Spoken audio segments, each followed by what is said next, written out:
From November 20, 2017, Newsweek article comparing President Trump to murderer Charles Manson. On the heels of comparing President Trump to cult murderer Charles Manson 2 weeks ago, the latest edition characterizes him in a headline as basically a hate group all by himself under FBI definition. While the Manson comparison was dropped by the magazine days later, the following editor's note explained why an earlier version of this story did not meet Newsweek's editorial standards and has been revised accordingly. But only 2 editions later, that didn't stop the once highly regarded News Weekly from committing another explosively dangerous smear of the President of the United States, one for which a Secret Service investigation is warranted.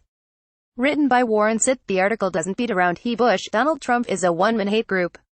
If the president were an organization instead of an individual, it would not be a big stretch to define him as a hate group under the FBI's simple definition, an organization whose primary purpose is to promote animosity, hostility, and malice against persons of or with a race, religion, disability, UAL orientation, ethnicity, gender, or gender identity which differs from that of the members or the organization.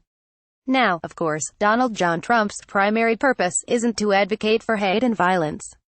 But after that qualifying phrase, Trump pretty much checks off every box in the FBI's definition, Sitt wrote. This isn't just bad journalism or fake news. It's akin to shouting fire in a crowded theater when there is no fire.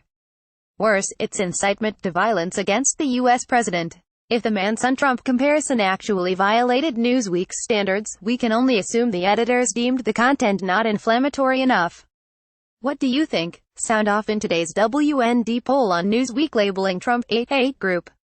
Noteworthy was the lack of any credible sourcing for the claims against Trump. The only interview included in the piece to bolster the reporter's opinion was with Heidi Beirich of the Southern Poverty Law Center, which previously named Drive Ben Carson a hater, before reluctantly withdrawing the classification. In the interest of disclosure and a note of pride, I have frequently been labeled the same way by the group that inspired an armed attack on the Family Research Council as well as the armed attack on Republican members of Congress practicing softball in the nation's capital.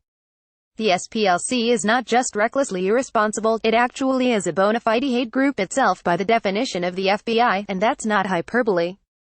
For those who have been around for a while, I guess the name Newsweek still holds some fascination and stature. It should not. This is not your mother's Newsweek. Newsweek was founded in 1933 by Thomas J.C. Martin, a former foreign editor at Time magazine. It was first published on Feb. 17 of that year. In 1961, Newsweek was bought by the Washington Post Company and by 2007, claimed a worldwide circulation of 4 million. But beginning in 2007, hard times hit the liberal magazine.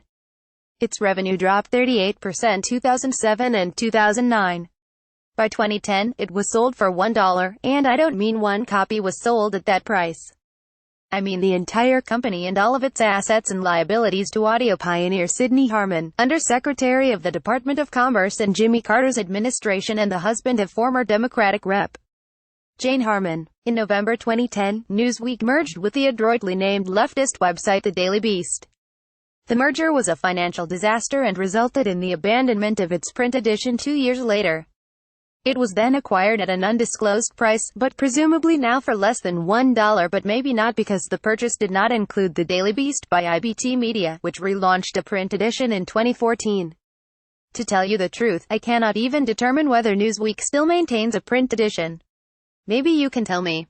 Among the assertions Newsweek makes to justify the ridiculous claim that Trump is a racist and East hater are the following. Trump continually wages public feuds with people of color.